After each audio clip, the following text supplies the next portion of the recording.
십자가의 기도라는 제목으로 두 번째 하나님의 말씀을 나누겠습니다. 예수 그리스도의 생애는 세 가지의 참 무서운 싸움이 있었습니다. 이 싸움은 오늘 우리의 생애에도 동일하게 무서운 시험으로 다가옵니다. 예수 그리스도께서 세 가지의 싸움을 했다면 우리를 또 반드시 이 세 가지의 싸움에서 승리해야 된다는 사실들을 말씀합니다. 그 첫 번째 무서운 싸움이 뭘까? 그것은 바로 사탄이 직접 찾아오는 싸움이었습니다. 시험이었죠. 우리가 잘 아는 대로 예수님께서 공생의 사역을 시작할 무렵에 구원 사역을 방해하는 세력이 나타납니다. 십자가를 지시는 인류 구원을 방해하는 세력이 직접 찾아왔죠. 이 사탄은 세 가지 시험을 통해서 십자가를 지시는 예수 그리스도의 구원 사역을 집요하게 방해합니다. 40일 동안 금식하신 예수님을 찾아왔죠. 그 하나가 돌을 떡으로 만들어 먹으라는 시험이었습니다. 자, 돌로 떡을 만들면 꼭 십자가를 지지 않아도 내가 하나님의 아들인 것을 모든 사람들이 다 목격하고 인정하고 알게 될 것이다. 그러니까 돌로 떡을 만들어 먹으라. 그리고 십자가는 지지 말아라 하는 거죠. 또 하나의 시험, 높은 산 꼭대기에서 뛰어내리라는 시험입니다. 내가 정말로 하나님의 아들이라면 다리 하나 다치지 않게 천사가 너를 보호해 줄 건데, 그러면 너는 십자가를 지지 않아도 내가 하나님의 아들이라는 것을 다 많은 사람들이 보게 될 것이고 증명하게 될 것이다. 이 두 가지 시험에서 실패한 사탄은 마지막으로 하나님 대신 이 사단 자신을 경배하게 되면 천하 만국의 권세와 부를 다 줄 것이다 그랬습니다. 사탄의 세력은 예수 그리스도가 천하 만국을 다 보여주는 것이죠. 그리고 사탄을 경배하면 천하 만국의 권세와 부를 다 줄 것이다. 네가 십자가를 주지 않아도 천하 만국은 다 너의 것이 될 것이다. 그러나 우리 전 마지막 시험도 다 말씀으로 물리치시죠. 단호하고 완전하게 사탄을 물리치고 승리를 하셨습니다. 자, 오늘 또 악한 사탄의 세력들은 에덴 동산에서 아담과 하와를 유혹하고 둘째 아담인 예수 그리스도를 시험한 것처럼 오늘 우리도 집요하게 공격하고 있다는 사실들을 알아야 합니다. 먹음직하고 보함직하고 탐스럽기도 한 이런 것을 유혹하죠. 육신의 정욕, 안목의 정욕, 이생의 자랑으로 공격을 합니다. 그러니까 에덴 동산 내서의 이 아담을 공격했던 세력은 제2 아담인 예수 그리스도 똑같이 공격을 하고 오늘 우리도 마찬가지요. 똑같이 공격을 한다는 것이죠. 그런데 첫 번째 시험보다 더 무서운 싸움이 기다리고 있습니다. 그 두 번째 싸움은 뭘까요?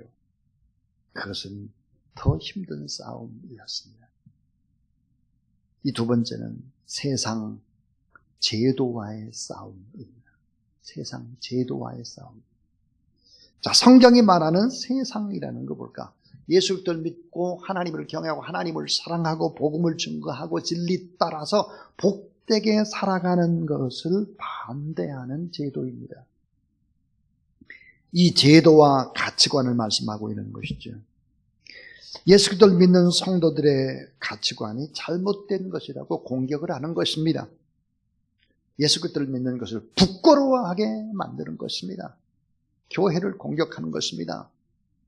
교회를 다니는 것이 시원찮은 사람들이 다니는 것처럼 공격하는 것이죠. 수많은 언론의 매체라든지 많은 권력의 유지자들이라든지 특별히 공산주의자들은 예수 그리스도를 믿는 사람들을 아주 박멸하고 교회를 무너뜨려 버리죠. 이 사탄의 세력은 바로 세상 제도에도 깊숙이 관여를 하고 있습니다. 그래서 하나님의 사랑에서 우리를 끊어내려고 유혹을 하죠. 시험을 주는 것입니다. 자, 사도 바울은 이렇게 말했습니다. 로마서 8장 35절에서 누가 우리를 그리스도의 사랑에서 끊으리요. 환난과 곤고와 핍박, 기근, 적신, 위험, 칼 7개. 이걸 가지고 다 공격을 한다는 거죠. 그래서 예수 그리스도를 믿는 사람들, 세상 사람들이 조롱하게 만듭니다. 예수 그리스도를 믿는 사람들이 더 죄를 짓는다고 송사하게 만드는 거죠. 죄가 더 많다고 정죄하게 합니다. 그리고 바보 취급합니다. 위선자라고 말하죠. 집단 이기주의자라고 공격을 해야 되는 것입니다. 예수님 곁엔 언제나 이런 세력들이 있었죠. 바리새인들, 서기관들, 사두개인들이 들끓었습니다. 그래서 예수님을 대적합니다. 송사하고 정죄하죠. 또 그런 세력과 제도들이 있었습니다. 사내들은 공의에 이 법을 들이대면서 예수 그리스도를 무참하게 공격을 하는 것입니다. 지금까지 두 가지의 싸움을 얘기했습니다. 두 가지. 저는 세계 여러 나라 가운데 독일을 주목합니다. 독일. 남북의 어떤 통일도 그렇지만 독일이 가지고 있는 제도라든지 이런 부분들, 코로나19를 독일은 어떻게 할까? 독일은 부활절 예배를 어떻게 할까? 이런 부분들을 유심히 바라보고 있습니다. 독일은 코로나가 있어도 부활절 예배를 허용하고 있습니다. 다른 것들이 다 백화점 이런 것들을 문을 닫을 때도 1.5m 간격을 유지하면서 예배를 중단시키지 않았습니다. 참 우리는 하나님 앞에 여러 가지 어려움 속에 봉착해 있습니다. 대적하고 송사하고 정죄하는 세력은 예수님 당시뿐만 아니라 오늘도 계속되고 있는 것이죠. 지금까지 두 가지 얘기를 했죠. 하나는 사탄과의 싸움이다. 그래서 사도 베드로도 바울도 이 싸움을 싸웠고 다윗도 욥도 사탄의 세력과 싸웠습니다. 또 하나의 세력이 바로 세상의 제도다 그랬습니다. 오늘 우리는 종교의 자유가 있지만 세상의 제도와 싸우는 사람들이 너무너무 많습니다. 코로나19는 예배 문제에 참 많은 부분들 어려움을 주고 있고 또 신앙생활하는 성도들에게는 많은 신앙의 해이와 또 갈등과 어려움을 주고 있는 것도 사실입니다. 이런 속에서 어떻게 할 것인가? 재난지원금 4차 이런 것들이 지원된다고 하지만 작은 개척교회, 지하교회, 상가교회는 예외입니다. 사회복지의 사각지대에 있는 사람들이 누굴까? 목회자들입니다. 작은 교회. 왜냐하면 공부도 할 만큼 있고 이러니까 무엇 되는 게 없어요. 그래서 송파구청과 송파기독교연합회는 좀 서로 이렇게 상의를 했습니다. 그래서 송파구 내의 지하교회, 상가교회 어려운 자립되지 않는 교회는 지원금을 주기로 그렇게 했습니다. 뿐만 아닙니다. 송파기독교연합회에서도 또 송파구청이 지원하는 것뿐만 아니라 우리도 가만히 있어서는 안 되겠다 해서 부활절 예배를 기점으로 우리가 돈을 한 5천만 원 정도를 모으자. 그래서 작은 교회들을 살리도록 하자 해서 그 운동을 벌이고 있습니다. 자, 제도와의 싸움. 그런데 이 두 가지 싸움보다 더 무서운, 더 치열한 싸움이 기다리고 있습니다. 그 시험의 대상은 사탄도 아니고 세상의 제도도 아닙니다.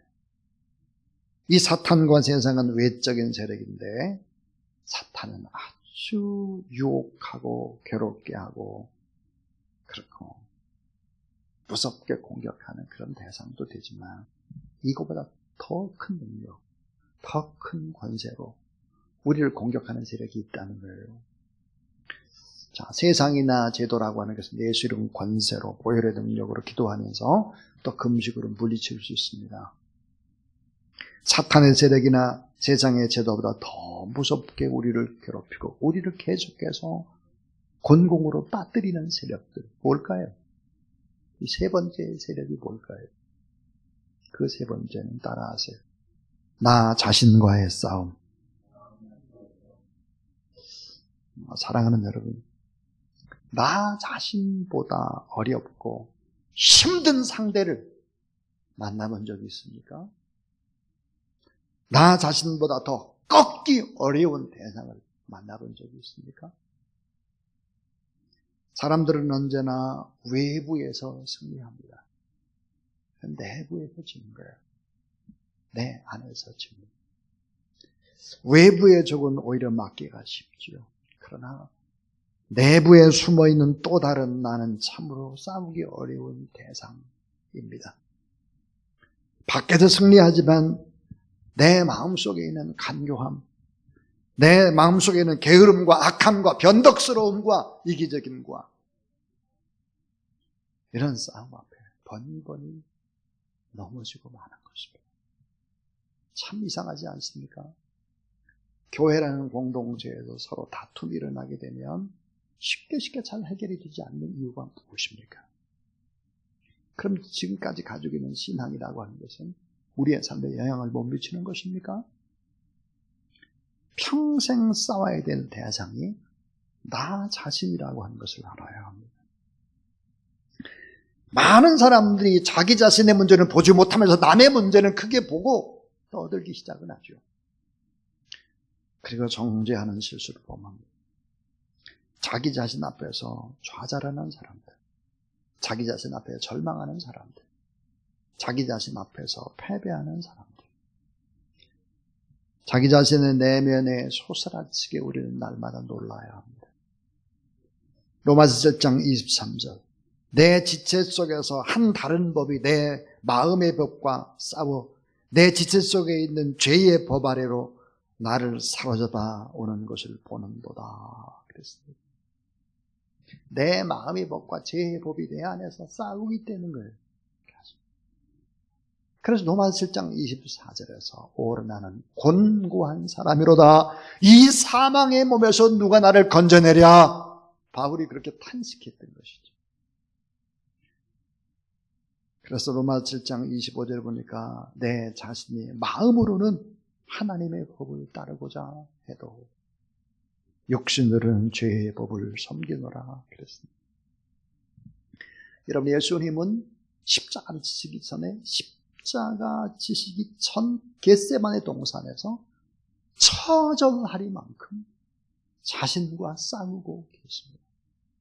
십자가의 기도도 처절한 자신과의 싸움입니다. 아버지요, 이 십자가를 내가 꼭 져야만 하겠습니까? 십자가를 지지 않고는 다른 길이 없습니까? 겟세마네 동산에서 예수 그리스도 그분은 이 잔을 내게서 옮기시옵소서. 그러나 내 뜻대로 마옵시고 아버지 뜻대로 되기를 원하나이다. 자, 십자가를 지시기 전에 겟세마네 동산으로 향하는 예수 그리스도의 모습, 오늘 본문의 얘기입니다. 그리고 기도하는 내용이죠. 예수 그리스도가 누굴까요? 그분은 하나님의 아들이에요. 그분은 전능하신 하나님이에요. 그분은 안전병을 일으키고 죽은 자를 살리고 폭풍을 잔잔케 했던, 죽은 자를 살려냈던 엄청난 능력과 권세와 기적의 그분이 왜 기도했을까요? 그분은 그렇게 얘기를 했습니다. 누구든지 나를 따라오거든 자기를 부인하고 자기 십자가를 지고 나를 따르라 그랬습니다. 사탄과의 싸움에서 이기는 방법, 세상의 제도와의 싸움에서 이기는 방법, 그러나 특별히 나 자신과의 싸움에서 이기는 방법, 여러분 그 방법이 뭘까요? 하는 것입니다. 그것은 바로 나를 꺾고 나를 부인하고 나 자신을 절망시키고 내가 죽어야 한다는 것이지. 그 방법이 뭐겠나는 거예요. 말씀을 붙들고 기도해야 한다 하는 거죠. 성지순례를 가서 겟세마네 동산을 이제 가보았습니다. 그 동산에 굉장히 오래된 올리브 나무들이 있습니다. 감람나무가 있죠. 가이드하는 선교사님의 말에 의하면 나무의 수명이 전문가들이 평가했을 때 2000년이 넘었다는 거예요. 2000년. 여러분 생각해 보세요. 그 나무가 2000년이 넘었다면 예수 그리스도께서 마지막으로 그것에서 땀방울 핏방울이 되도록 기도하신 그 장면과 모든 인류를 위해서 아무런 저항이 없이 로마 군병들에게 체포당한 것, 그 나무는 복격한 것입니다. 나무는. 이런 생각을 하니까 잔잔한 감동이 밀어들기 시작을 했습니다. 그런데 더 큰 감동을 받은 것은 그 나무를 보호하기 위해서 나무 주변에 철제를 이렇게 펜스를 쳐놨어요. 그리고 철제 펜스에 매달리는 조그마한 간판이 있었어요. 그 간판에 쓰인 글귀가 제 마음에 엄청난 감동으로 다가왔습니다. 영어로 이렇게 되어 있었습니다. My father, 나의 아버지. I do not, 난 잘 모른다는 거예요. Understand you. 자, 난 당신을 이해하지 못합니다. But, 그러나 I trust you. 그러나 난 당신을 신뢰합니다. 자, 아버지, 나는 당신을 이해하지 못합니다. 그러나 나는 당신을 신뢰합니다. 십자가에 못 박혀 죽는 그 길이 주님이 원하는 길, 하나님께서 원하는 길이라면 그 길을 따르겠습니다. 그런 자신을 꺾으시고 이기셨다 하는 것이죠. 예수님은 사역 중간중간에 눈에 보이지 않는 숨은 사역을 하셨습니다.